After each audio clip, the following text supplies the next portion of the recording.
Okay, so for those of you who don't know, I live in Mattapoisett. I think you pretty much all know that, but a couple of doors down from my favorite teacher at Old Hammondtown. So this teacher, before we kind of go in a shelter in place, I wanted to drop something off on her doorstep. So I thought maybe she'd probably want a chance to say hi to you too, because I know she misses you. And I'll flip this around. I don't know if you can see. There's a plaque. Whoops. Hang on. Sorry. I'm not great at this. How do I flip it around? Maybe I can't. But there's a plaque on her door. So how cool is this? This is a sign on her front step. So I'm going to walk around to the side here. What? I don't want to. Hi. Yeah, I was going to ring on the side. All right. Oh, thank you. We'll go on the side. So here's her beautiful home and a beautiful barn and a beautiful yard. So we won't bother her. We're going to leave something. Hi, Mrs. DeMello. I figured we'll stay our social distance. Yes, but we will. I wanted to leave, I thought I'm doing some videos for the kids, and I figured you'd want to say hi. Hi there, kids. Miss you. Well, I have a present for you, too. Oh. All right, so hold on, back up a little. I don't want to risk anyone getting sick. Oh, leave it in Good the neutral social place. distancing. Leave it in a So neutral I'm going to place. put it right here. Okay, perfect. Oh, that's generous. My daughter made something, and we brought you some toilet paper. Very generous. That's the most demanded thing nowadays, right? That and what was it? There's one other thing. Paper towels. That's it. Paper towels, whatever. Oh, I yell every And time my bleach. kids uses Bleach one. is another. Yeah, big time. Well, we just wanted to say hi, so wave goodbye. Bye-bye. Bye. See See you soon, I you hope. soon. Okay, we're back. So at this point, you should have read along with me chapters 1 through 4. You had the option of doing the vocab, writing out the discussion questions, and then taking the multiple choice discussion questions. If you have any trouble logging into any of these things, just email me and I'll get back to you. Maybe sooner. I'll probably see emails sooner than I would see a post on Google Classroom. So the other thing I wanted to say is the discussion questions that are in Google Classroom are the same ones on Schoology. I just did that so that you could kind of have them in front of you while you were reading if you wanted to jot down some notes on them. So you can't go in and like edit on that page. It's a view only. But if you want to type your answers to the discussion questions, you can do that in Schoology. So let me give you a suggested assignment now. I like to do the vocab work before we begin the chapters that the words are being pulled from, so that when you get to them, you can be like, yes, I know this sentence, I know this word, and there's some sort of satisfaction in that. I don't know, for a geek like me, there's a lot of satisfaction in that. So what I suggest to you now is if you click on underneath this assignment, there'll be vocabulary context clues, and it will look like the one for the first set of chapters. You don't have to print that out if you have those capabilities and you want to write on that. That's totally fine. Otherwise, just take out a piece of paper, jot down some notes, and be writing down what words you think you can substitute in for the italicized, bulleted, underlined, bolded words, and see how you do. If there are some that you thought, I'm really guessing, I have no idea, I don't recognize this word, that would be a good time to look it up and see what it means, and then see if your meaning made sense. You can kind of self-check yourself with those by looking up the words and saying, was I right? So that's up to you, but that's my suggestion for doing it. Once you finish that and you feel like you have a good handle on the words, you can go into Schoology and there'll be another matching for the vocab words. You can take it as many times as you want until you get it right. And that's just another way to help reinforce those words for you and to double check. So that's what I suggest you do now. So go ahead, pause me, and then come on back, and we'll talk about the next chapter of the story and how we're going to do this. Okay, pause me. See you in a sec. All right, so we're going to do this a couple of different ways, and I'm going to give you a couple of options. So I like reading to you because I feel like, I don't know, I'm staying connected to you. I feel like we're in the classroom. But I know that that may not be your favorite mode of reading this story.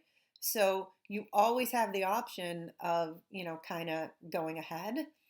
I'd like it. I mean, again, you can do whatever you want, but maybe don't go too far ahead so we can kind of share that experience together and let it unfold.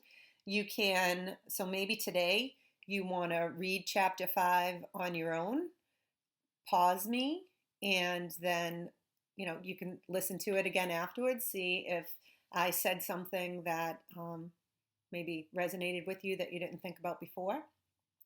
But this is all up to you. This is self-guided, so do it however you want. So let's start. I'll read chapter 5 with you. What I probably will do is chapter 6 is pretty small. So I'm going to have you read chapter 6 on your own.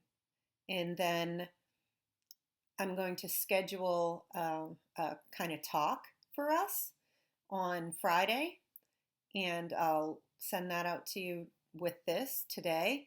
And we can go over those discussion questions. If there was anything you were confused about chapter 6, we'll kind of do that together. Okay? All right. I hope all is well with you. And let's just get going. Okay, chapter 5. I'm going to hold this. On arriving at the depot, my nerve failed me. That was right from our vocab, right? I was afraid to go in. I didn't know what I was scared of, but I was scared. I can kind of understand that. This is the moment, he's been working up to for 2 years, and the pit and the anxiousness he must have in his stomach. Is it going to be what I thought it's going to be? Are they, are they happy, healthy, everything I dreamed of? Before going around to the front, I peeked in a window. The station master was in his office looking at some papers. He was wearing a funny little cap that had no top on in it. He looked friendly enough, but I still couldn't muster up enough courage to go in. I cocked my ear to see if I could hear puppies crying, so kind of cocking your ear, you'd be like, what's happening there? But could hear nothing. A bird started chirping. It was a yellow canary in a cage. The station master walked over and gave it some water. I thought, anyone that is kind to birds surely wouldn't be mean to a boy. So keep in mind, he hasn't had a lot of experience with strangers or anybody really. With my courage built up, I walked around to the front and eased myself past the office. He glanced at me and turned back to the papers. I walked clear around the depot and again walked slowly past the office. Glancing from the corner of my eye, I saw the station master looking at me and smiling. He opened the door and came out on the platform. I stopped and leaned against the building.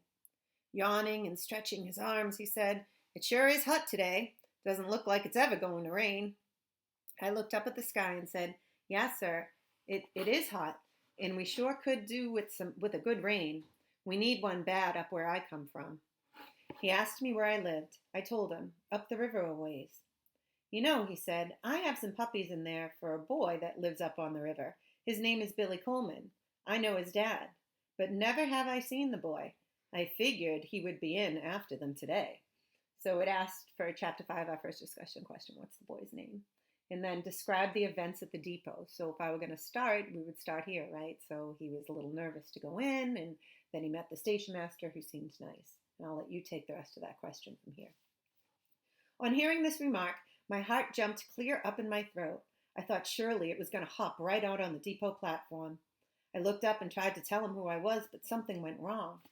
When the words finally came out, they sounded like the squeaky old pulley on our well when Mama drew up a bucket of water. I could see a twinkle in the station master's eyes. He came over and laid his hand on my shoulder. In a friendly voice, he said, "So you're Billy Coleman. How's your dad?" I told him Papa was fine and handed him the slip my grandpa had given me. "They sure are fine-looking pups," he said. "You'll have to go around to the freight door." I'm sure my feet never touched the ground as I flew around the building. He unlocked the door and I stepped in, looking for my dogs.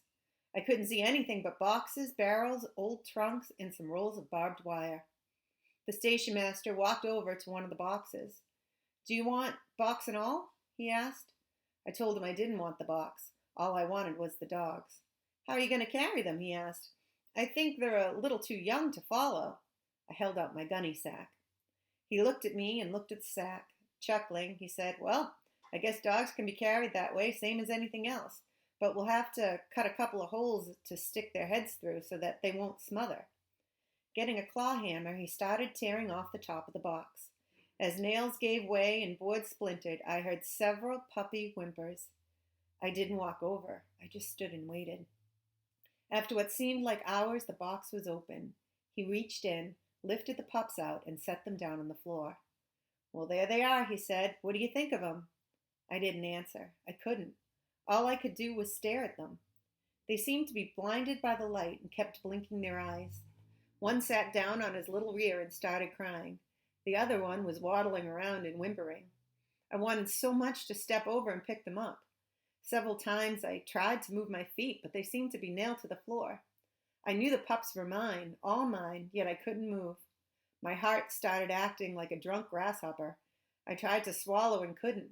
My Adam's apple wouldn't work. One pup started my way.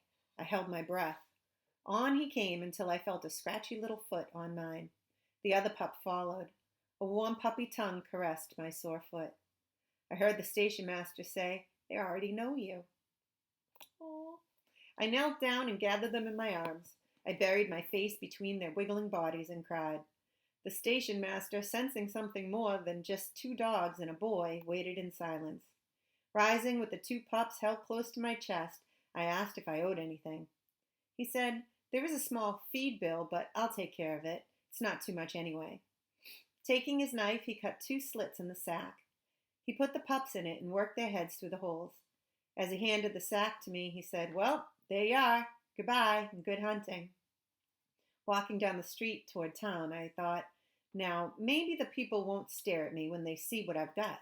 After all, not what every boy in town owns 2 good hounds. Turning the corner onto Main Street, I threw out my chest.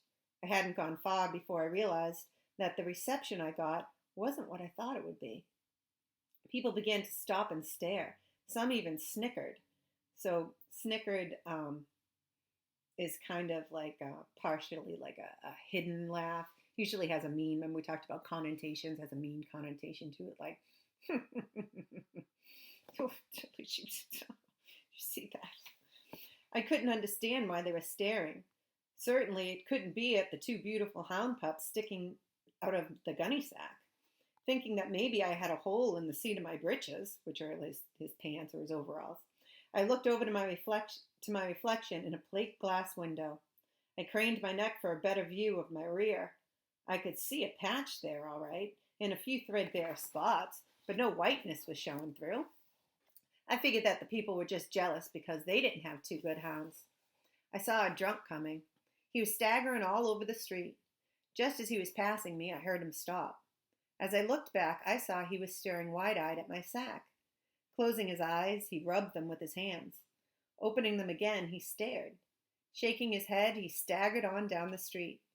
All around, people began to roar with laughter. Someone shouted, "What's the matter, John? You seeing things today?" I hurried on, wanting to get away from the stares and the snickers. Wow, people were mean, huh? It wouldn't have happened again in 100 years, but there they came. The same 2 old women I had met before. We stopped and had another glaring fight, so that means they're both kind of staring at each other. One said, "I declare," and the other one snorted, "Well, I never." My face burned. I couldn't take it anymore. After all, a man can stand so much and no more. In a loud voice, I said, "You may have these people fooled with those expensive-looking feathers in your hats, but I know what they are. They're goose feathers painted with iodine." One started to say something, but her words were drowned out by the roaring laughters from all around. Gathering up their long skirts, they swished on down the street. All around me, people began to shout questions and laugh. One wanted to know if I had the mother in the sack. The storekeeper stepped out and gawked. I could see the end of the street, but it looked as if it were 100 miles away. My face was as red as a fox's tail. I ducked my head, tightened my grip on the sack, and walked on. I don't know where they came from, but like chickens coming home to roost, they flocked around me. Most of them were about my age. Some were a little bigger, some were smaller. They ganged around me, screaming and yelling. Oh my goodness, this is so mean. They started clapping their hands and chanting, "The dog boy has come to town. The dog boy has come to town." My heart burst. Tears came rolling. The day I had waited for so long had turned black and ugly. Don't worry, this gets better. The leader of the gang was about my size. He had a dirty freckled face and his 2 front teeth were missing. I suppose he had lost them in a back alley fight.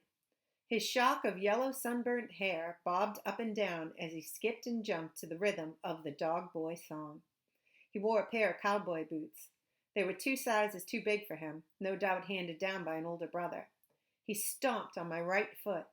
I looked down and saw a drop of blood ooze out from under the broken nail. It hurt like the dickens, but I gritted my teeth and walked on. Don't forget, remember, he has no shoes. Freckleface pulled the ear of my little girl pup. I heard her painful cry. That was too much. I hadn't worked 2 long, hard years for my pups to have some freckle-faced punk pull their ears. Swinging the sack from my shoulders, I walked over and set it down in a doorway. As I turned around to face the mob, I doubled up my fist and took a Jack Dempsey stance. So Jack Dempsey was a famous American boxer at the time. So he's probably like this, ready to go. Where are we? Freckleface said, "So, you want to fight?" He came in swinging. I reached way back in Arkansas somewhere, which is kind of funny, so here he is like this. And by the time my fist had traveled all the way down to the Cherokee Strip, there was a lot of power behind it. Don't forget, this is a strong kid. He's been working in the fields. Smack on the end of Freck's nose, it exploded. With a loud grunt, he sat down in the dusty street. Grabbing his nose in both hands, he started rocking and moaning. I saw the blood squeeze out between his fingers. Another one sailed in. He didn't want to fight. He wanted to wrestle. He stuck a finger in my mouth. I ground down. Shaking his hand and yelling like the hoot owls were after him, he ran across the street. Another one bored in. I aimed for his eye, but my aim was a little low. It caught him in the Adam's apple. A sick look came over his face. Bending over, croaking like a bullfrog that had been caught by a water moccasin, he started going around in a circle. But there were too many of them. By sheer weight and numbers, they pulled me down. I managed to twist over on my stomach and buried my face in his arms.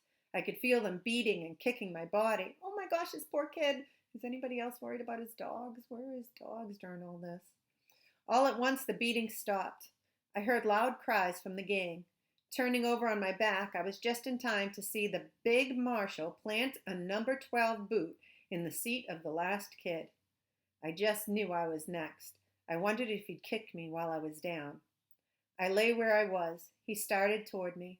I closed my eyes. I felt a hand as big as an anvil clamp on my shoulder. So an anvil is this like heavy iron block that's hammered into a certain shape. It's big. So this was a big guy, this marshal, that I'm sure would be quite a formidable sight. I thought, he's going to stand me up and then knock me down. He raised me to a sitting position. His deep, friendly voice said, "Are you all right, son?" I opened my eyes. There was a smile on his wide, rugged face. In a choking voice, I said, "Yes, sir, I'm all right." He helped me to my feet. His big hands started brushing the dust from my clothes. "Those kids are pretty tough, son," he said, "but they're really not bad. They'll grow up someday." "Marshal," I said, "I wouldn't have fought them, but they pulled my pup's ears." He looked over to my sack. One pup had worked its way almost out through the hole. The other one's head and 2 little paws were sticking out. Both of them were whimpering. A smile spread all over the marshal's face. "So that's what started the fight," he said. Walking over, he knelt down and started petting the pups. "They're fine-looking dogs," he said. "Where did you get them?" I told him I had ordered them from Kentucky. "What'd they cost you?" he asked. $40, I said. He asked if my father had bought them for me. "No," I said, "I bought them for myself." He asked me where I got the money. "I worked and saved it," I said. Takes a long time to save $40, he said. Yes, I said. It took me 2 years. 2 years, he exclaimed. I saw an outraged look come over the marshal's face. Reaching up, he pushed his hat back. He glanced up and down the street. I heard him mutter, there's not a one in the bunch with that kind of grit. So here he is talking about all those other kids that were bullying him and beating up on him and were so mean. And, just like kind of Grandpa said, the marshal is like, that's grit. Like, to have something that you want for 2 years and to keep saving and to work hard for it. Like, that's your character. That's what kind of person you are. Picking up my sack, I said, thanks for helping me out. I guess I'd better be heading for home. He asked where I lived. I said, up on the river a way. Well, you've got time for a bottle of pop before you go, haven't you? I started to say no, but looking at his big friendly smile, I smiled back and said, I guess I have. Walking into the general store, the marshal went over to a large red box and pulled back the lid. He asked what kind I wanted. I'd never had a bottle of pop in my life, and I didn't know what to say. Seeing my hesitation, he said, this strawberry looks pretty good. I said I would be fine with that. The cool, sweet pop felt wonderful to my hot, dry throat. My dark little world had brightened up again. I had my pups, and I had found a wonderful friend. I knew that the stories I had heard about marshals weren't true. Never again would I be scared when I saw one. So that's kind of nice. So describe the events at the depot we just covered. Describe what happened as Billy was walking through town. So that would be that experience with the boys you might want to jot down some notes about. This experience with the marshal, getting the pop with him. That would be kind of nice to write about. Let's keep going. Back out on the street, I shook hands with the marshal, saying as I did, if you're ever up in my part of the country, come over and see me. You can find our place by asking at my grandfather's store. Store, he asked. Why, the only store upriver is about 30 miles from here. Yes, I said, that's my grandpa's place. He asked if I was afoot, meaning, are you walking? Is that how you're getting home? Yes, I said. You won't make it tonight, he said. Will you? No, I said, but I intend to camp out somewhere. I saw he was bothered. Why do you think he might be bothered? So, someone your age walking through the Ozark Mountains and camping out at night? Kind of a scary thought, but this is no average 12-year-old, that's for sure. I'll be all right, I said. I'm not scared of the mountains. He looked at me and at my pups. Taking off his hat, he scratched his head. Chuckling down deep in his barrel-like chest, he said, yes, I guess you will be all right. Well, goodbye and good luck. If you're ever in town again, look me up. From far down the street, I looked back. The marshal was still standing where I had left him. He waved his hand. I waved back. On the outskirts of town, I stopped and picked up a can and my provisions. I hadn't gotten far before I realized that I had undertaken a tough job. The sack became heavier and heavier. For a while, my pups cried and whimpered. It's something after you hold it for a while, it doesn't seem heavy at first, but the longer you hold it, the heavier it gets. And that's kind of what he's experiencing. So here they are, little puppies, but, he's just a kid. For a while, my pups cried and whimpered. They had long since pulled their heads back in the sack. I would peek in at them every once in a while. They were doing all right. Curled up into two little round balls on my bundles, they were fast asleep. Deep in the heart of the Sparrowhawk Mountains, night overtook me. There, in a cave with a stream close by, I put up for the night. Taking my pups and bundles from the gunny sack, I used it to gather leaves to make us a bed. My pups followed me on every trip, whimpering and crying, tumbling and falling over sticks and rocks. After the bed was made, I built a fire. In a can of water from the mountain stream, I boiled 3 eggs. Next, I boiled half of the remaining salt pork. Cutting up the meat in small pieces, I fed it to my pups. Each of us had a piece of candy for dessert. My pups enjoyed the candy. With their needle-sharp teeth, they gnawed and worried with it until it was melted away. While they were busy playing, I dragged up several large timbers and built a fire which would last for hours. In a short time, the cave grew warm and comfortable from the heat. The leaves were soft and felt good to my tired body and sore feet. As I lay stretched out, my pups crawled all over me. I played with them. They would waddle up to the front of the cave, look at the fire, and come scampering back to roll and play in the soft leaves. I noticed the boy dog was much larger than the girl dog. He was a deeper red in color. His chest was broad and solid. His puppy muscles nodded and rippled under the velvety skin. He was different in every way. He would go closer to the fire. I saw right away that he was bold and aggressive. Once he went around the fire and ventured out into the darkness, I waited to see if he would come back. He came wobbling to the mouth of the cave but hesitated there. He made several attempts to come back, but the flames were leaping higher by the minute. The space between the fire and the wall of the cave was much hotter than when he had ventured out. Whimpering and crying, he kept trying to get around the fire. I said not a word, just watched. Puppy though he was, he did something which brought a smile to my face. Getting as close as he could to the side of the cave, he turned his rear to the fire, hopping sideways, yipping at every jump. He made it through the heat and sailed into the pile of leaves. He had had enough. Curling up in a ball close to me, he went to sleep. The girl pup was small and timid. Her legs and body were short. Her head was small and delicate. She must have been a runt in the litter. I didn't have to look twice to see that what she lacked in power, she made up for in brains. She was a much smarter dog than the boy dog, more sure of herself, more cautious. I knew when the trail became tough, she would be the one to unravel it. I knew I had a wonderful combination in my dogs. In my dogs, I had not only the power, but the brains along with it. I was a tired boy. My legs were stiff and my feet sore and throbbing.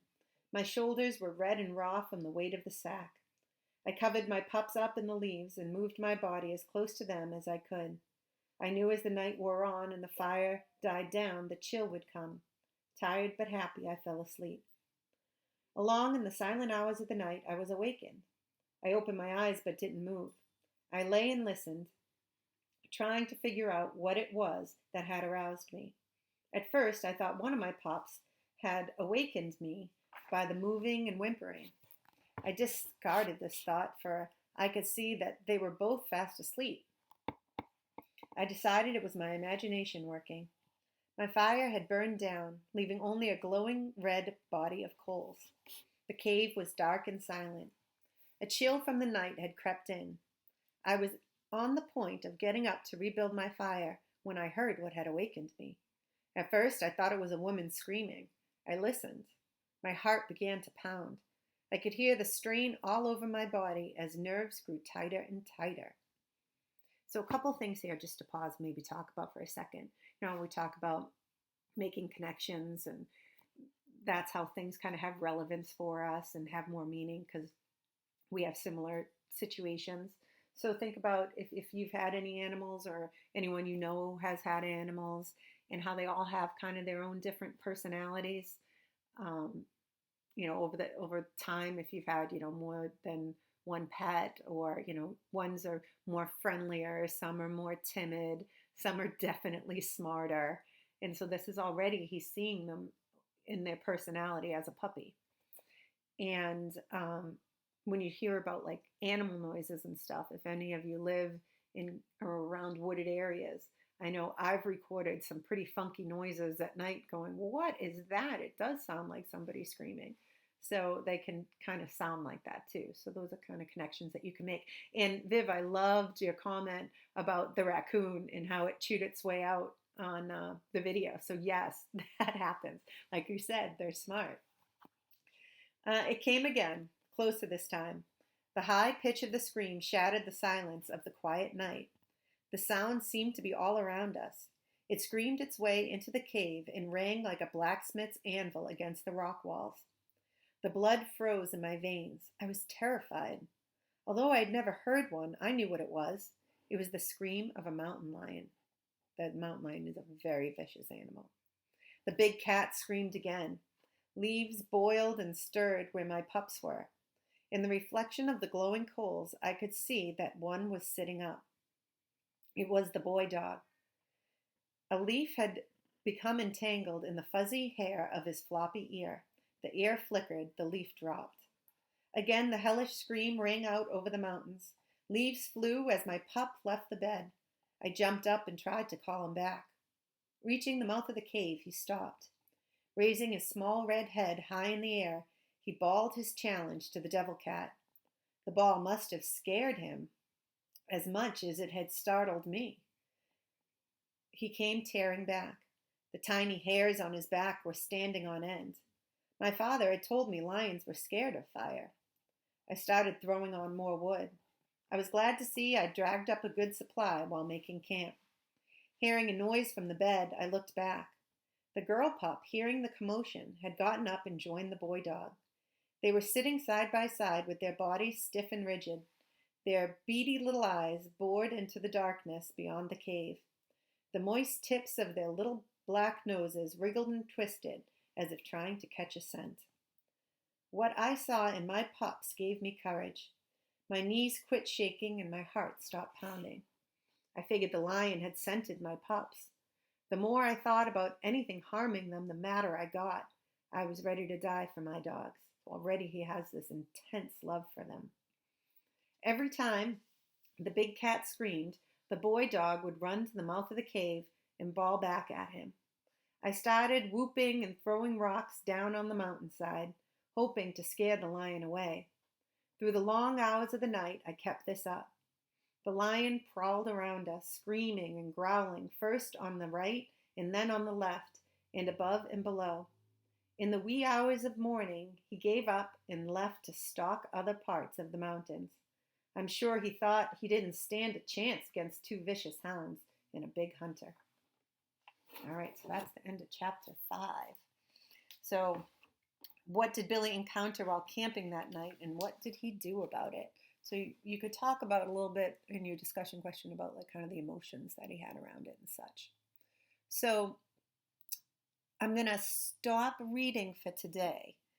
In my book, chapter 6 is pretty short. So if you don't want to read it, that's okay. I can review it, but I think it would be a nice idea if you read chapter 6 on your own so that we can start again tomorrow. So take a moment now or later, maybe take a break from this, relax a little, maybe read chapter 6 before you go to bed, however you want to do it. And tomorrow I will post, I'm not sure because I'm doing this a little in advance, but I may have already posted by the time this video posts, but I think I'd like to schedule kind of another group chat for us on Friday, which I think will be tomorrow when you're seeing this. So I will put that online so that you guys are ready to go and you know well enough in advance. I'll probably do it in 2 different groups, and I'll take a peek at maybe what times works for that. And if one time works better for you than the other time, you can feel free to change groups. But I think I'll do 2 homerooms, at one time, and then 2 homerooms at another. But if you feel free to jump into either one if one doesn't work for you. Okay? I miss you guys, and I'll see you soon. Ciao.